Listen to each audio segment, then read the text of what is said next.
Well, hello, good morning, and welcome to this Imagine Festival event. We have a wealth problem. My name is Maurice McCartney, and I'm delighted to be joined by a fantastic panel of expert practitioners who are all involved in creating new, more democratic, equitable, and sustainable economic models, not just in theory, but building them in practice in our own neighborhoods. We're going to hear from them in a moment.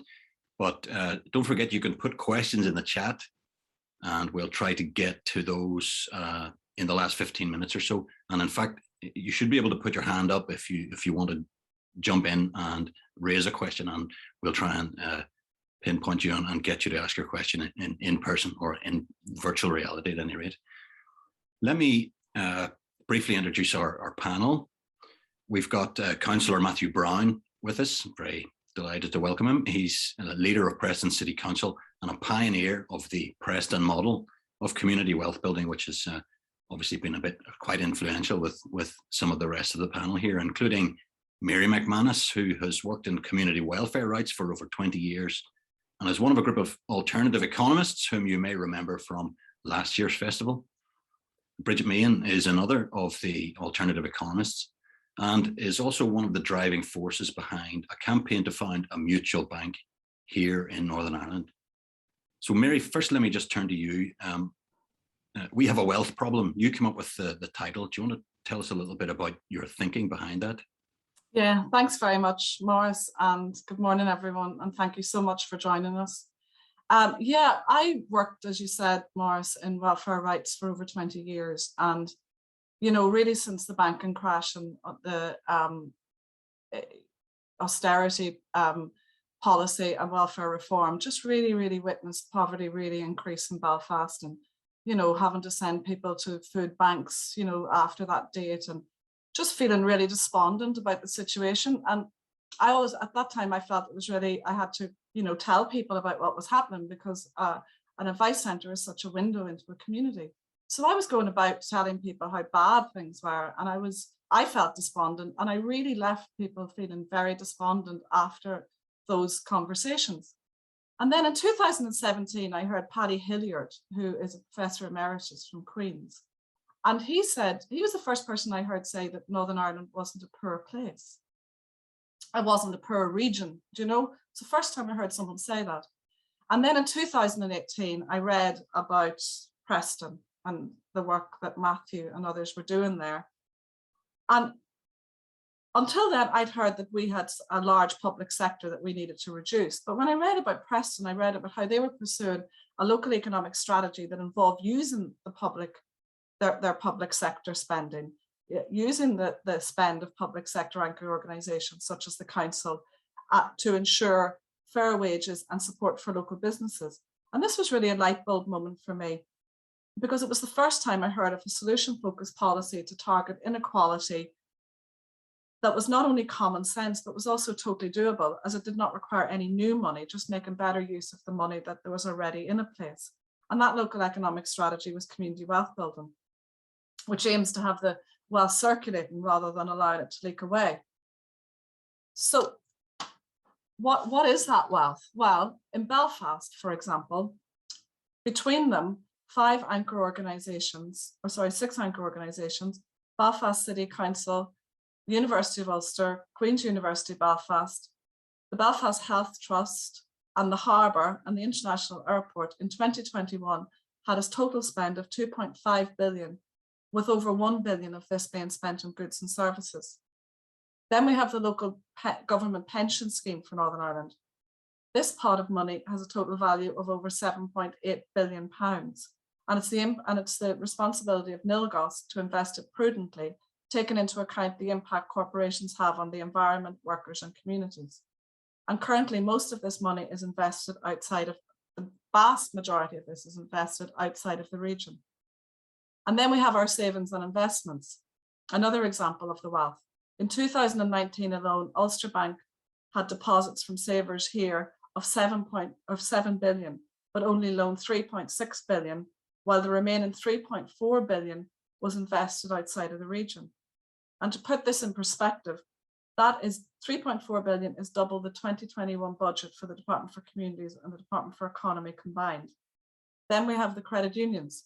They have assets currently valued at 1.6 billion, which they are not, as much as they would like, regulation does not allow them to invest this money in this region. And even charities. In 2009 and 10, charities in this region had current assets of almost 389 million pounds. So I'm really delighted that we have Matthew with us this morning to give us concrete examples of how we're achieving good outcomes for people by using this wealth. Because once I started to see things through community wealth building lens, I started to see all the wealth rather than the poverty, which is why I think we need to have this conversation. And that, as well as highlighting poverty, we need to actually investigate the amount that we have, amount of wealth we have. So Matthew, in the past, I've heard you say that in Preston, you didn't realize how blessed you were with the wealth that you've already had. You were so busy looking outside the region.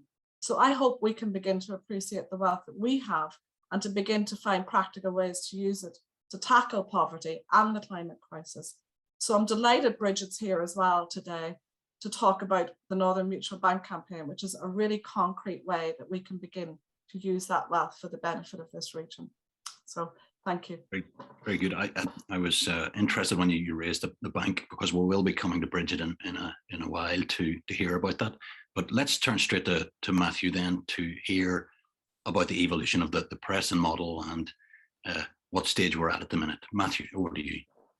Yeah, hi, good morning, everyone. Hope everyone gets a chance later to catch a bit of the sun. It's very rare, isn't it, March sun? So do enjoy it while it's here afterwards. So, yeah, thanks again for the invite. I mean, it's quite an exciting time to be involved in this economic movement, because that's what it is. It is a community wealth building movement. And the thing that excites me so much is that these conversation and ideas, 15, 10, even 5 years ago, they weren't particularly being discussed, and now they're pretty much everywhere. So it's the opportunities and potential of actually trying to move to a different economic model and having that conversation take place locally and regionally, which I find really exciting.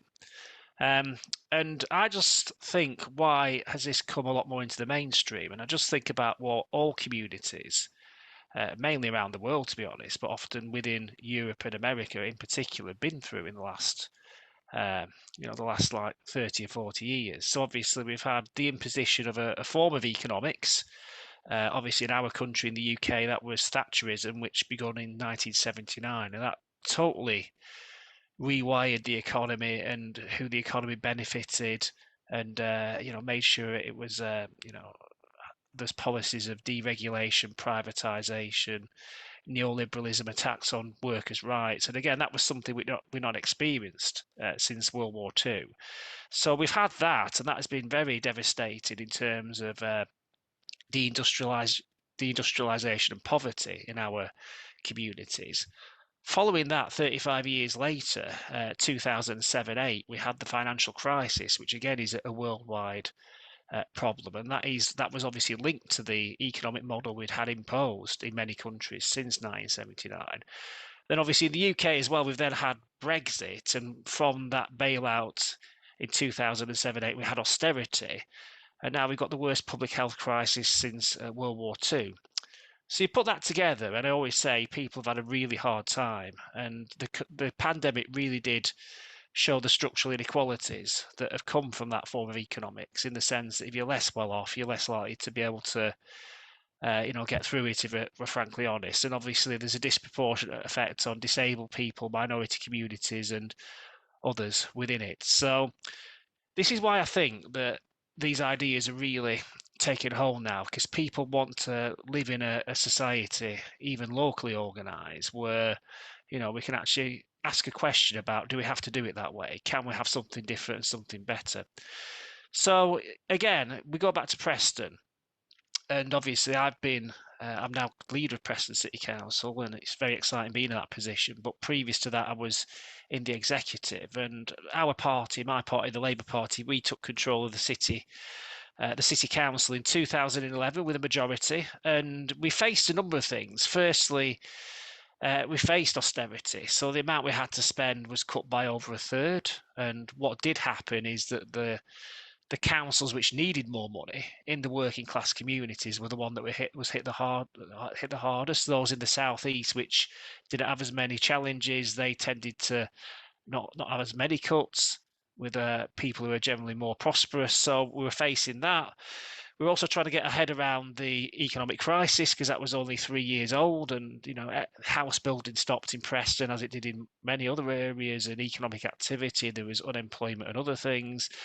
And then also as well, we kind of like we pursued this especially city centre regeneration model where we'd for over 10 years tried to work with large global developers and basically sing to their tunes. So there was going to be a regeneration scheme in Preston called the Tidebond Regeneration Partnership, which would have meant to attract, restaurants, cinemas, retail, mainly housing, and other forms of economic activity. But again, that was abandoned when the economic crash came 3 years after.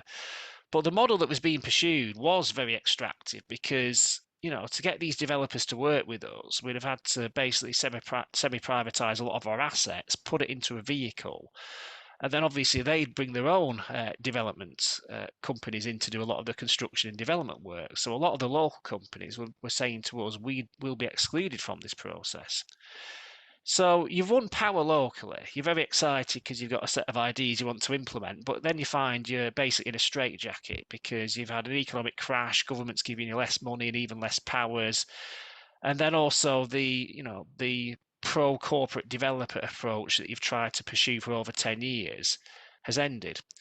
So this is where community wealth building came in, really, because we thought we need to fundamentally think again. And obviously my politics are quite of the radical left, but much of this was common sense because we were left with nothing, to be honest. So we thought, instead of trying to fight from the crumbs on the table, let's try and do something quite different. So community wealth building, or the Preston model as it's commonly known now, came from that. So one of the first things we did was to say to the council and our anchor institutions, can you pay the real living wage? Now, back in 2011, the Living Wage Foundation only accredited in London. So we were the first employer, not council, in the north of England to become officially accredited.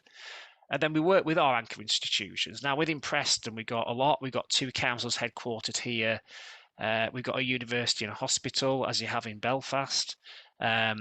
We've got a large housing association formerly constituted as a cooperative, 2 further education colleges. Obviously, the police force are quite nearby.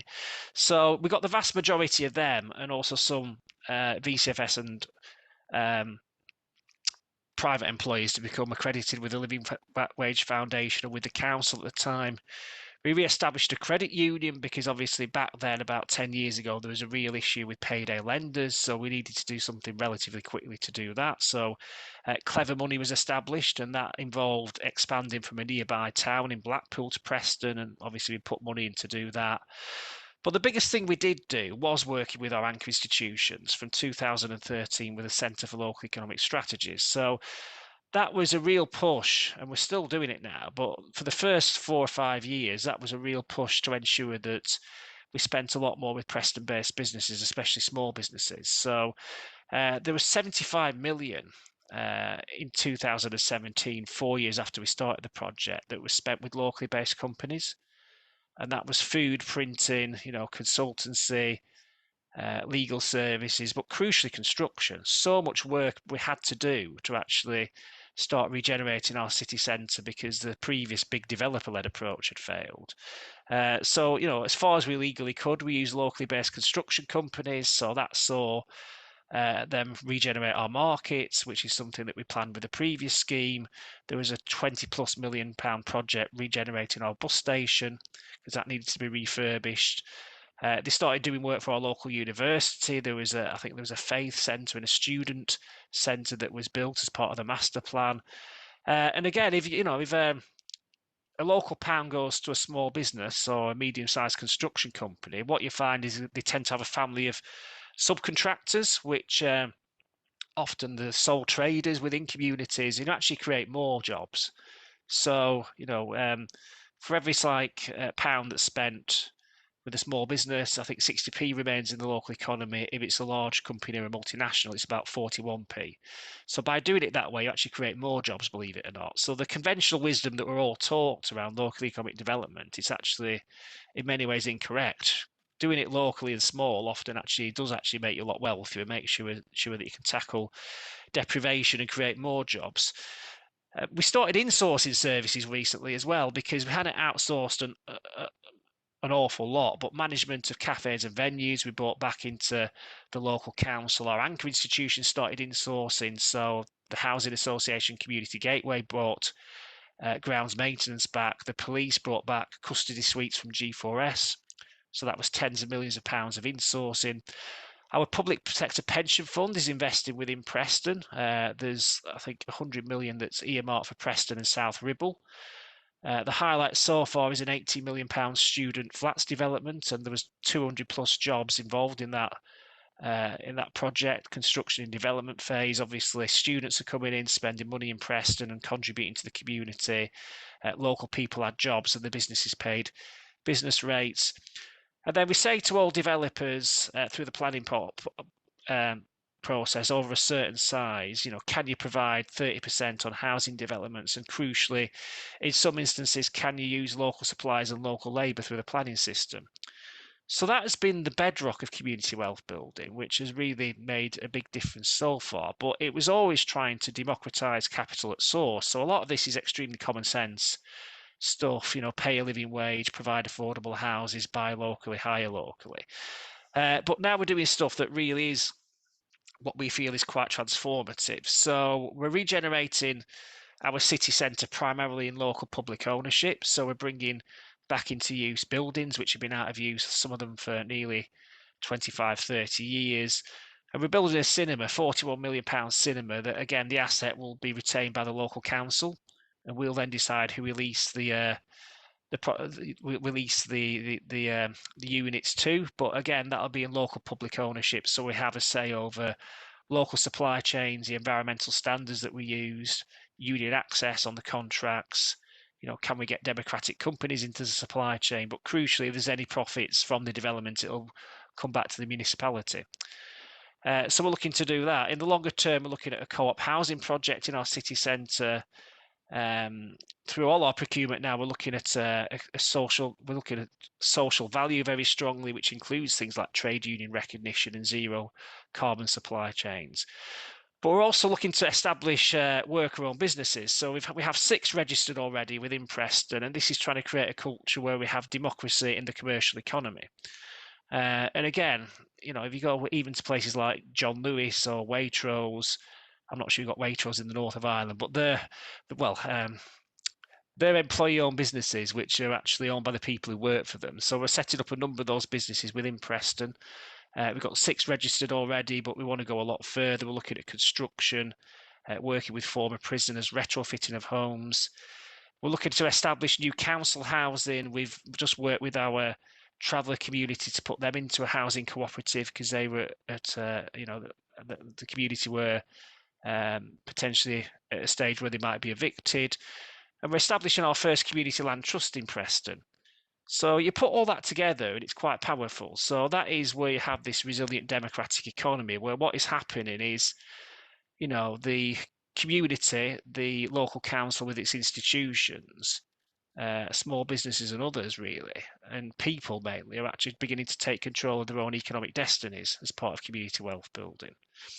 And then going forward, we're doing more even, to be honest, which is really trying to build that change even further within our communities. So our NHS has started a project in one of our most deprived wards within Preston, and that is looking to directly recruit in areas where there are the highest levels of unemployment and deprivation, and focused initially on females, obviously within minority communities, again, who are disproportionately affected within society. So within the NHS, for example, they currently have about 200 plus vacancies in Preston for healthcare assistants. So they're targeting recruitment in the areas where we do have the highest levels of deprivation, and trying to get people into jobs who are currently excluded a lot more from the labour market. And we're looking at working with our anchors to look at how we can produce energy in local public ownership and promote community and cooperative ownership of energy. So this is all really coming together quite well. So it's like a jigsaw puzzle. A lot of the pieces are in place, but a lot of the pieces are about to be put into place. And we do feel that if we put this together, it really is an opportunity to have a conversation that you can do things differently. And there are different ways of doing local economics where we have a more shared democratic economy where more people benefit. And then obviously Bridget will talk about this in a little while, but we also feel that we need to establish a banking alternative that's fully licensed. Now, obviously, the large banks did cause the economic crash of 2007-8. The reality is in the northwest of England, they are withdrawing from our high streets in terms of the branches which are disappearing. They often won't lend to local businesses, they prefer to lend to each other, and in some instances, local individuals. So we're working across the region actually with Merseyside, Cumbria, and Lancashire to establish Northwest Mutual, which will be a fully licensed cooperative bank. And again, it's based on very much common sense economics because there are alternative banking arrangements. If you go to Germany, the vast majority of banking is done by, or the majority, I do apologise, the majority of banking, about 60% of it is done either by cooperative banks, community banks, which are often charitably owned, or banks that are owned by local government and national government. It's only in this country where we have this dynamic where we've got 5 large banks that have about 80% of the retail market. So obviously we're working on that, and when fully established, we, on a cautious estimate, we expect 30 new branches across the region, obviously a footprint of 3 million we're expecting, and lending of 600 million. And again, this is where the community and community wealth building comes in, because once these institutions do get established, you've really got to promote them and work across all levels of your local society to actually make sure that people understand them and they start becoming appealing, and that's where you create your economic movement. So in terms of how this has helped Preston, well, we're the best council area out of 14 in Lancashire, population of 1.5 million for people who receive the real living wage of £9.90. So there's 83% who get it or better. In other areas of Lancashire, it's 70 or 65%. For women, it's about 82% of women who receive it. Again, in other areas of Lancashire, it's sometimes 55 or 60% who receive it. So just by working with our big institutions, buying locally and getting living wage into contracts and encouraging it across the commercial economy, you can get that much of a difference. In terms of affordable housing, we're the best council out of 14 councils in Lancashire for affordable housing starts in the last 2 or 3 years. So again, working with anchors and the council to get them to provide land for affordable housing, it's meaning that we've actually got a really good record in having housing in communities that people could afford.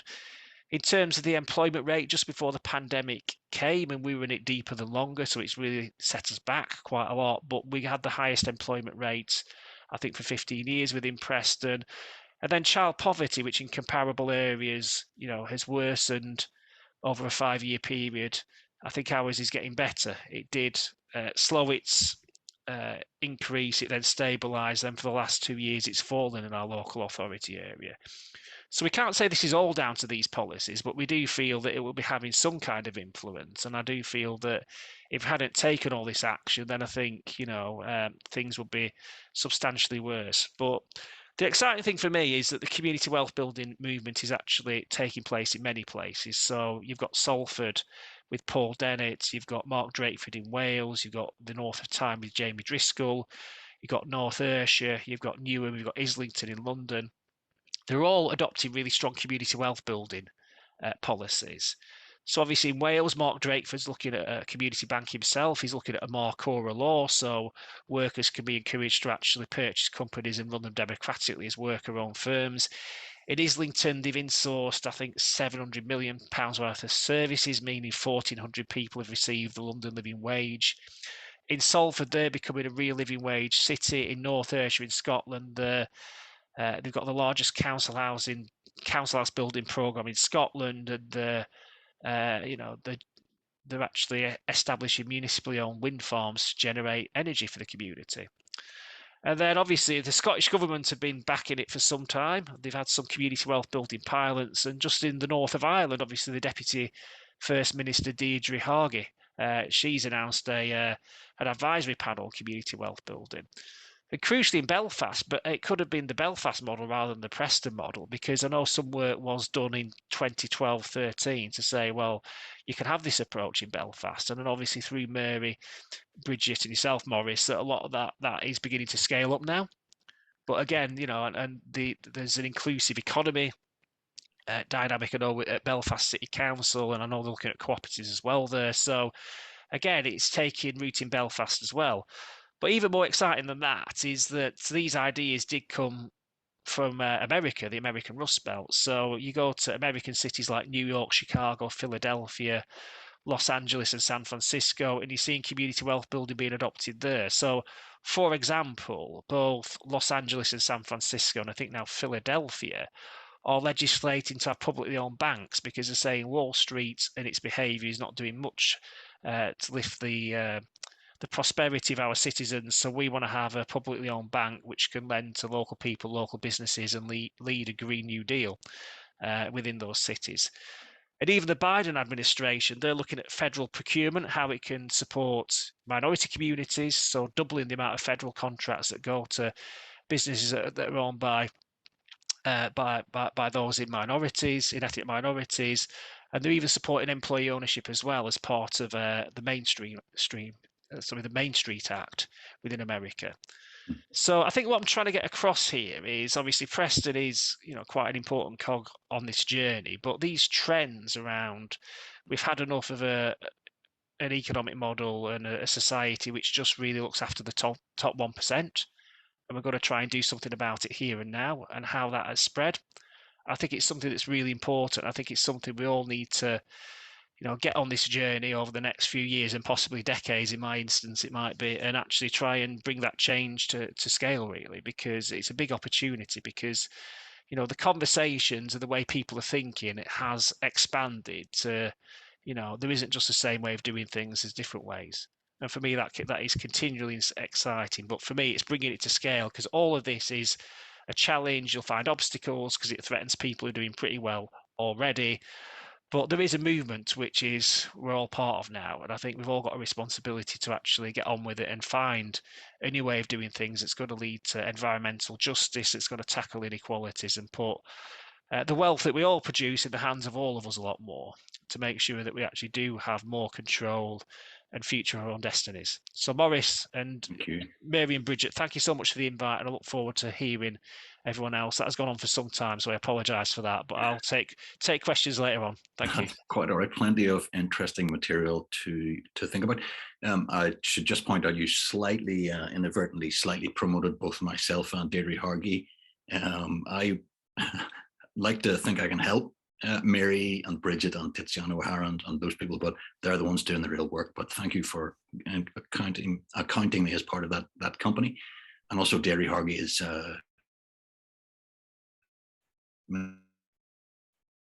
First Minister, but brilliant to see that the Preston model. I suppose you could, you know, it began in America and then spread through Preston. It's spreading all across the UK. It's starting to spread here.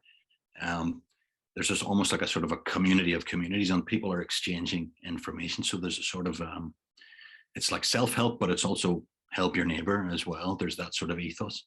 And one of the things you were raising there, of course, was that whole banking side of things and the finance, the power of finance.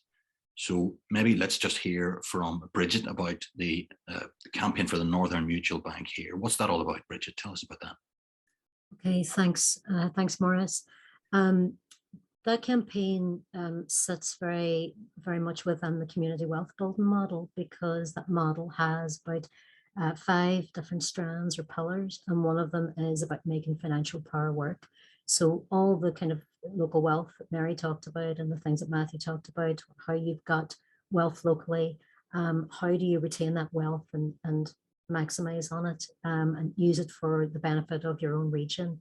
That's kind of under that banner of making financial power work. So the Northern Mutual campaign sits within that. And the Northern Mutual is essentially a campaign to set up a community or a mutual regional bank here in the north. And we're not doing that in isolation. Matthew mentioned the Northwest Mutual, and there are, you mentioned Wales as well, and there are about maybe 6 other regions in England that are looking at these regional mutual banks, and we're all part of the same movement. So it's a movement within a movement almost within Community Wealth Building. And what we see as the mutual bank being able to provide is a full service bank that you would get from your high street bank, but with a very different model behind it. So it's mutual, obviously. That means it's owned by its customers who are members, and it's not owned by shareholders. So it answers to its members, it's accountable to its members, and it's not accountable to shareholders that maybe don't even live here. It's regional, and that means that it must do business and operate within the region that it's designated to operate within. And in our case, that would be the whole of the North. And it can't operate or do business outside of that. So when you're talking about trying to retain your wealth, and Mary talked about all the savings, all the deposits that are already in banks, that's wealth that's generated here by individuals, by businesses, by public sector bodies. All of that's currently being deposited in mainstream banks, commercial banks, and we're getting very little value for it. But if we had our own bank, and it's regional, so it has to operate within the North alone, then that money, even a fraction of that money being deposited within the Northern Mutual, means that would be retained here for use by people here, by businesses here, for the needs of the region. So this is why having a mutual within the community wealth building model is so important. Some of the other key principles that the Northern Mutual and these mutual banks operate under is that they're financially inclusive. So the idea that somebody would be refused a bank account is not part of the model. If you live here, if you're connected to this region, you can open a bank account with the mutual, and it doesn't matter about credit rating or any kind of financial history. You can open that bank account, and a lot of people, that isn't the case for them, or that they feel excluded in some way financially. We also see a lot of financial exclusion because branches have closed on the high streets, because ATMs are fewer and further between than they used to be. And we want to kind of return that access to cash and access to banking services to communities, particularly rural communities and more disadvantaged areas that are seeing those services disappear from their localities. We also operate under ethical principles. So by ethical, we mean that we would prioritize social and environmentally valuable investments that are about doing something that's beneficial to the region, and not just about generating profits for shareholders. So for example, when Matthew talked about the cooperatives and trying to set up more worker ownership, the Northern Mutual would really be prioritizing investment in cooperatives that have a social and environmental value. And they also, the Northern Mutual will also focus on small businesses that are often not well serviced by the banks as we have them at the minute.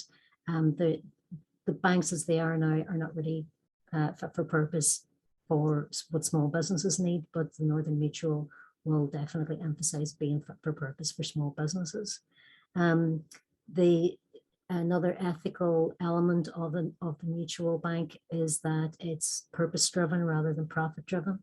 Now, that doesn't mean it doesn't make profit, or it doesn't mean that the profit's a bad word, but what it means is that any profit or surplus that it makes will be reinvested back in the community again. So, but like the credit union model where members get dividends, the mutual would work that way as well. And we think that all of these elements together can make this region more resilient. allow us to retain that wealth that we know is there, and actually put it to good use for the things that we need to happen. You could easily decide that you want to implement a Green New Deal, for example, and do that through cooperatives and small businesses, rather than this greenwashing that's happening and corporations coming in to try and to take over, say, for example, energy provision, which we could do ourselves here. Matthew did mention that one of the regions over in Britain is looking at wind farms under their community wealth building model, and we could definitely major on that, or other forms of renewable energy. So with having some ability to retain your wealth and use it for your own needs is a way that we can start looking at things like our own energy provision or food provision and so on. So that's really just the campaign in a nutshell, and what the goal is of a mutual regional bank. That's great. Thank you very much, Bridget. And I know you've just sort of launched a bit of a publicity campaign on this. What we'll do towards the end, we'll put some links in the chat so that people can follow up. And indeed, we'll put links. Well, maybe we'll put Twitter handles and other links in the chat so that people can follow up on these things. I see Mary's already started to do that. By the way, Bridget, you'll be glad to know you've gone global. One of the comments in the chat here is that what you're doing is far-reaching, Bridget. We have heard of it in Australia, so keep up the good work there. That's I suppose that's one of the things we had sort of briefly mentioned there, was that these ideas are spreading, and there's almost a sort of a community of communities that's developing, and people are swapping ideas. Just let me remind people listening in, if you want to put questions in the chat, please do so. Or if you want to raise your hand and join in, please do so, and we'll try and get to you. But I wonder if anybody wants to pick up on that idea about this, the spread of these ideas, and how there could be almost like a sort of a self-help group of community wealth builders. Mary, maybe we'll start with you on that front. I don't know if that sounds exciting to you. Absolutely. But I suppose for me, in the context of here, it's how do we get from knowing to doing, you know what I mean? Like, I was really, when I found out that Belfast had been looking at this model in 2012-13, in fact, before Preston, I went to look at it, and I did some research a couple of years ago, and I've shared that in the chat. And I wanted, at that time in 2019, I wanted to compare Belfast City Council's inclusive growth strategy with the community wealth building strategy for Preston, only to discover that there wasn't one written down at that time, Matthew. And maybe you'd like to say something about that, because yes, in Belfast, they're still talking about community wealth building. We have an expert panel now appointed by the Department for Communities, Minister Deirdre Hargey. There's work going on by the Development Trust NI and Trademark Belfast in raising awareness and doing some research on the ground about community wealth building. Belfast City Council have yet, even though they said they were a living wage employer in 2014, they have yet to accredit. This is due imminently, but they've yet to do it. Our Assembly has accredited as a real living wage employer as of last November, which is a step, you know, a really good step in the right direction. And also they are now wanting that any business tendering to them for a contract from June also pay it. And that's a really good step in the right direction. But I suppose it's, yeah, there is a movement. There is without a doubt a movement, but we're slow, really, really, really slow here to really embrace it. But and it's that thing about just taking the action that's required. Matthew, I think that's, you only had your first strategy written down last year. Am I right on that, when you launched your 2.0 strategy? To a degree, yeah. Obviously, but what we've been doing it before, obviously, through procurement and other. We did have policies down there, but we only brought it together really in terms of renewing it with a strategy last year. I mean, we worked with Cles actually, who did actually do lots of publications about what we were doing and how we were doing it. But the formal strategy, yeah, it was last year that we did adopt it. So even though we've been doing it, I think put it together in a formal strategy did help really, and I suppose that could potentially help in Belfast if that's what you're after, to be honest. A lot of it can be done piecemeal to a degree, but I think it does help having a strategy in place which everyone can understand and can actually conform to. Sorry, yes, I'm just putting in the link to Clays because I'm not sure if everyone knows what Clays is. So I've just popped the wee link into the chat there for people to check that out. One question that has come in, Matthew, while you're on the subject here, this obviously is about trying to get this model up and running and trying to sort of formalize it and so forth. Would you have been able to do this? This is Pascal McCullough's question. Would you have been able to do this? Would you have been able to have such a level of success in Preston if there'd not been a one-party majority? In other words, the Labour Party drove this, or do you think it could have been done if there had been like a coalition or a looser, more level sort of level of power between the parties?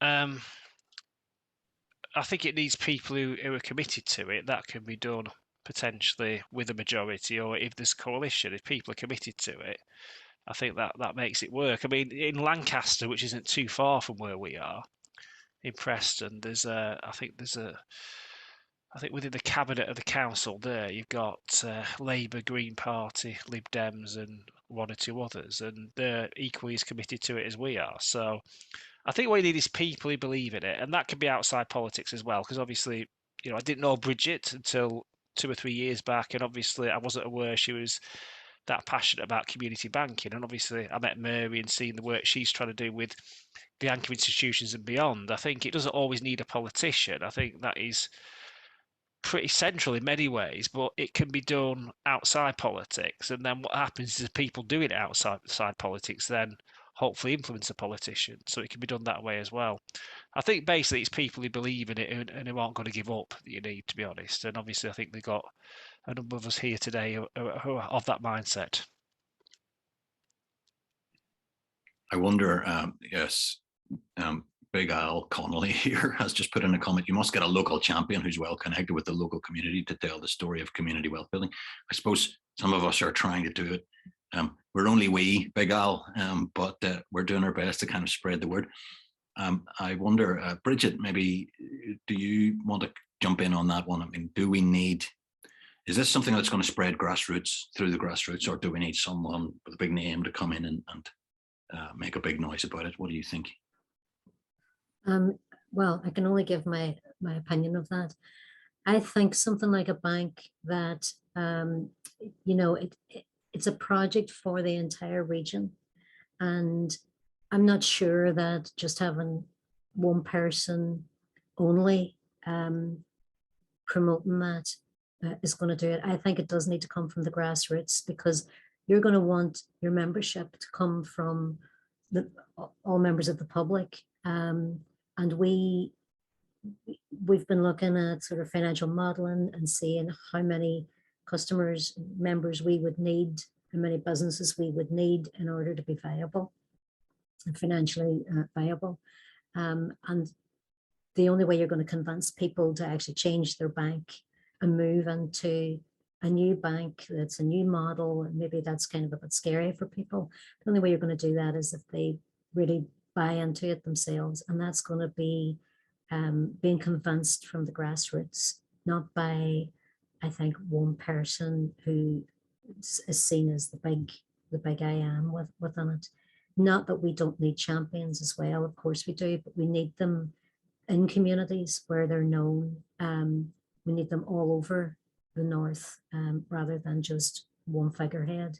And we need that grassroots as well to be able to lobby their local institutions, whether that's the credit union, whether that's their university, whether that's their health trust, whether that's their council, and to lobby the assembly as well, and their MLAs. So I think that's why we need a more grassroots approach. But I wouldn't turn my nose up at some somebody with a name who wants to come Yeah. along and put, join in. Come all use, you're all welcome. I know you have, you've already begun to a campaign to try and lobby the local MLAs and so forth as well. So best of luck with that, and hopefully that will help to spread the word. But again, I suppose that, I mean, I didn't hear about this through some sort of local star. It was through the grassroots thing that's beginning to spread. Matthew, that's the way it worked for you, or? Yeah, I mean, just going to come back on that. Just in terms of grassroots, what we're seeing in the UK is the major trade unions now getting behind community wealth building, and that is, I mean, communication workers union are very, very powerfully behind it. So they are actively looking at putting post offices, for example, into worker ownership with union support. And then, through the politics of that, because they're affiliated to my party, the Labour Party. In Scotland, for example, they passed a motion saying that every Scottish Labour candidate must stand on a community wealth building, set of policies. And obviously that is pretty huge, isn't it? The fact that it's actually getting that embedded within the union movement within the UK, I think. So I agree actually with Bridget 100%. This has got to come from the grassroots. But I think if you do have people who do seize the levers of power, to speak, locally or regionally, who could implement these policies, if you combine that then with the grassroots and a movement with unions and community and elsewhere, local businesses and institutions, get them behind it as well, I think it becomes unstoppable, to be honest. Mary, do you want to? Yeah, there's something as well, about people realizing they're part of the economy. Do you know what I mean? I mean, when I started looking recently at this, 7% of our workforce is employed in the community, voluntary and social enterprise sector in this region. And that's a really powerful thing. So, I mean, I've been so frustrated with the institutions for not moving faster, such as our health trusts, our councils and our universities.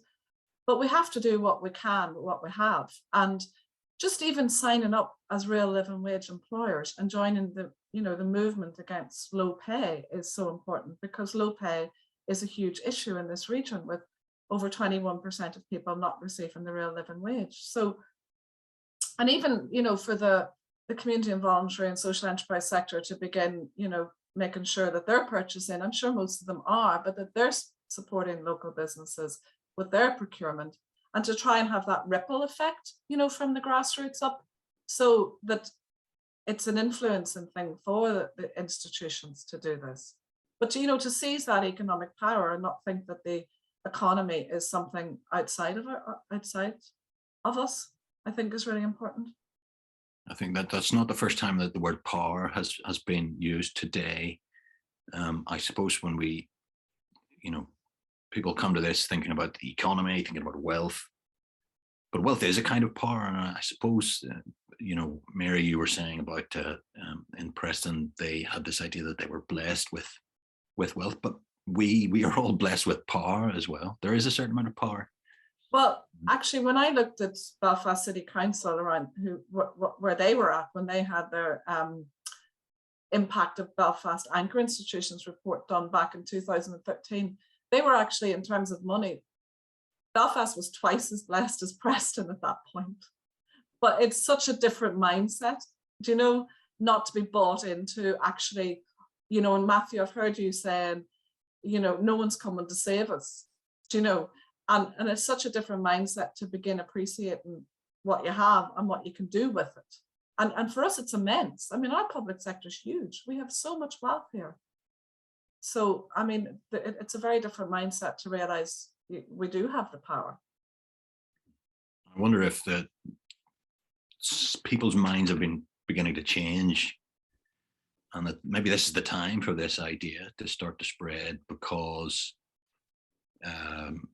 the previous model, the sort of the crank economy, as I call it, the kind of extractive economy, has so obviously failed in some ways, and has exacerbated unsustainability and inequality, and particularly over that kind of whole period of the COVID pandemic, when we saw, briefly at any rate, people saying, "Oh, look who's really essential." Not the bankers and the people with offshore opaque tax havens and so forth, but the people stacking our shelves and the people caring for us when we're sick and so forth. So there's sort of a sense in which this is maybe the best time to start to think about how to build a new model. I don't know if anybody wants to pick up on that on the panel. I think that is the case. I think obviously the pandemic has changed our mindset a lot. The fear I'm getting is people think, well, let's get back to normal. But during the pandemic, obviously, so many people that we did lose tragically.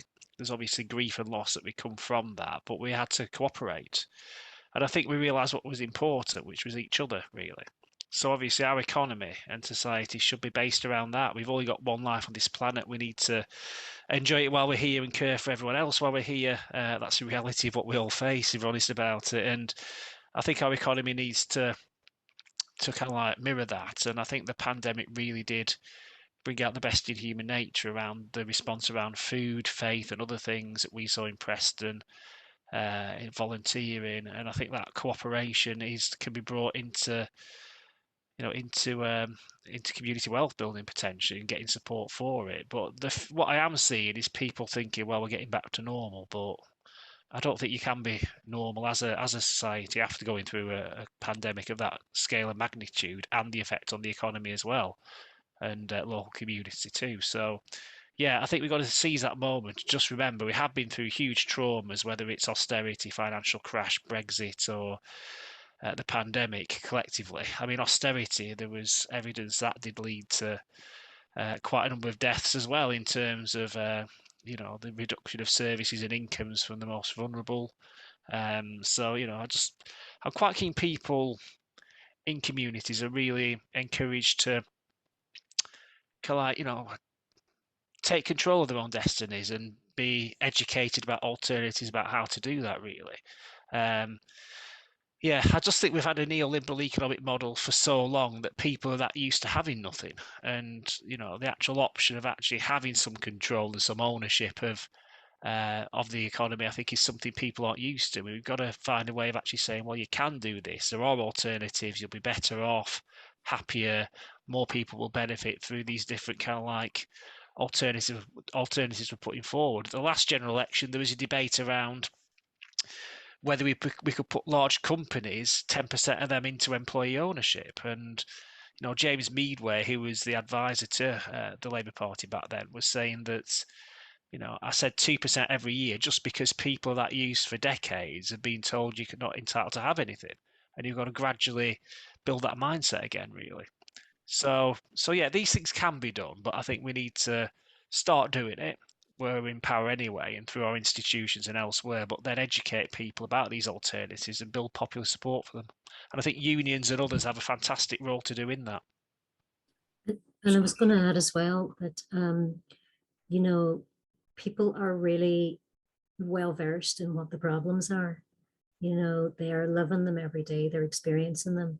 This cost of living crisis, that's what it's been called now, but it's really just a continuation of the austerity policy and the aftermath of the pandemic.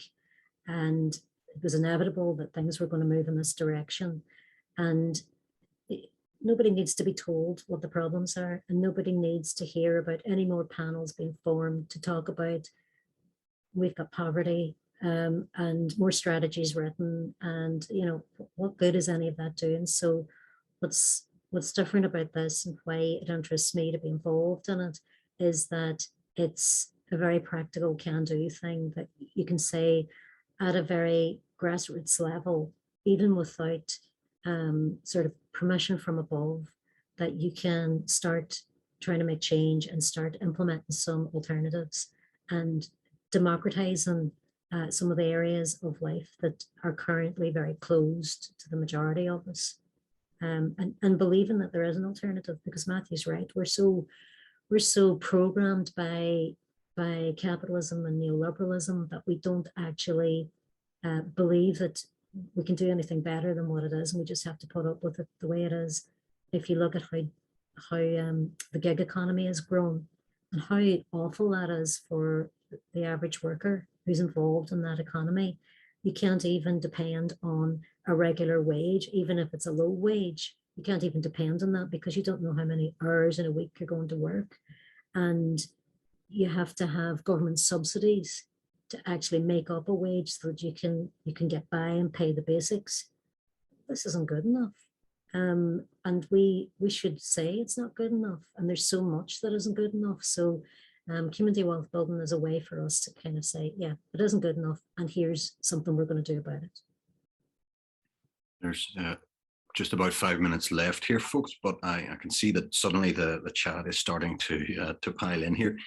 Let me just pick out, there's one of them which I thought was a very significant question from Brigitte, who says, oh, that's another comment. Let me find it here. How can people who are not working get involved? I am talking about students, the unemployed, pensioners. We've been talking about workplace, sort of economic democracy, that sort of thing, and people who are already in work. What about people who aren't in work? Anyone wanted to pick up on that point? What's your experience, Matthew?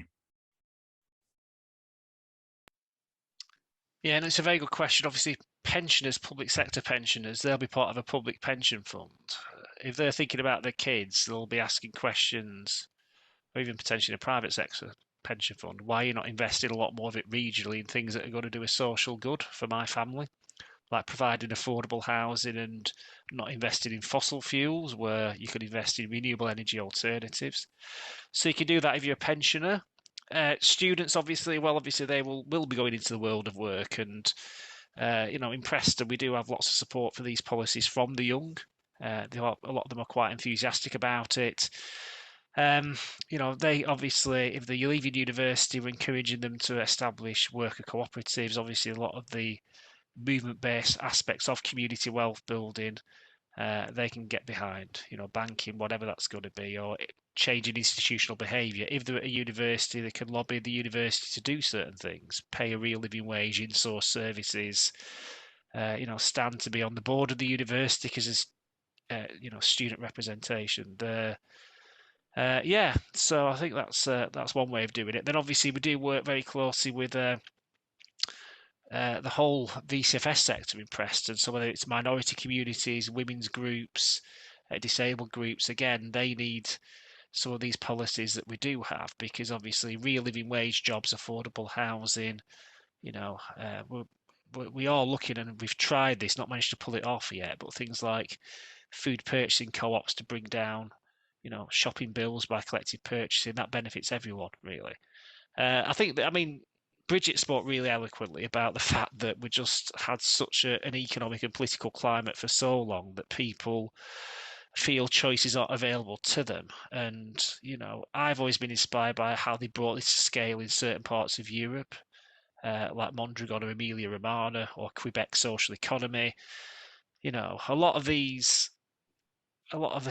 Mondragon, it came from the church. It didn't come from politicians. In Italy, it did come from a political push. But I just think we've got to look at bringing politics and community together to actually achieve that change, and we can do it. It's pretty amazing what's happening in Preston. Things are just springing up which I don't even know about. For example, a church in my ward, we knew they wanted to develop affordable housing for some time because they're actually reimagining the church, and they're going to use housing to pay for the refurbishment and rebuild of it. But they're saying, well, we've heard of the Preston model, we want to establish a community land trust. And then a guy called Paul, who used to work for one of our anchor institutions, Community Gateway, he's now working on a community housing project funded by Power to Change, and he's now coming to Preston to actually deliver that community land trust for our community. And once that's established, these community land trusts can do things like purchase, if they want to do that, local shops, begin to do that, or even houses of multiple occupation, which are a problem in many communities. So yeah, I think once you actually start a conversation and start building it, you then get things happening already within the community, and from outside it, people coming in to do it. So yeah, all exciting really. But again, I'm just at pains to say that And as Bridget alluded to, and I don't want to have too much of a downer on academia, I mean, there's many people who do want to research these things and discuss them at conferences and on panels, but the real hard slog is just bringing it to scale and doing it in communities. And I think if we don't bring it to scale or try to and make solid changes, I think the whole movement suffers in many ways, and we can be open to criticism. So obviously it's good to do this on a Saturday morning, but I think the more important work is, as well as spreading the ideas, actually doing it in communities. I think, sorry, Bridget, just you want to make a last. Because you were going to say, you were saying how people get involved and stuff. Well, you know, if you want to get involved in the Northern Mutual campaign, you don't have to be in employment, or, you know, anybody can get involved in that. And we have the MLA Pledge campaign that we've launched, or we're about to launch. And that's going to be everybody who wants to lobbying their local MLA candidates coming up to this election, asking them if they would sign the pledge to commit to supporting the campaign. So anybody can do that. I can put some details in the chat about how you can, yeah, great. And there's, you know, get in touch with us via our email as well if you're interested in getting involved in the campaign. So I think with our campaign, with any part of the community wealth building model, there's lots of ways for everybody and anybody who wants to get involved. It's not exclusive. I'm just taking advantage of you're talking there to put a couple of Twitter handles in there. So yeah. I think we're time is beating us. We're going to have to draw it to a close, but I think that the thing, to me, it has been an exciting conversation. And yes, let's do something about it. Let's take away the momentum and the excitement from here and network with each other, talk to each other, contact those Twitter handles and so forth. Let's keep in touch and let's see if we can get the momentum going. Get behind Bridget's campaign, get behind what Mary's doing, get behind what Matthew's doing in Preston, and let's maybe make up connections between here, there, and everywhere, and start to grow this like the grassroots that we've been talking about. Let me just close by thanking the Imagine Festival for putting this on, and thanks to Richard and the Accidental Theatre team for running this live event. Let me thank our panelists, Matthew Brown, Mary McManus, and Bridget Main. And finally, let me thank the audience. Thank you for joining us this morning. Get out there and enjoy the sun and enjoy the rest of your day. Thanks. Bye. Thank you.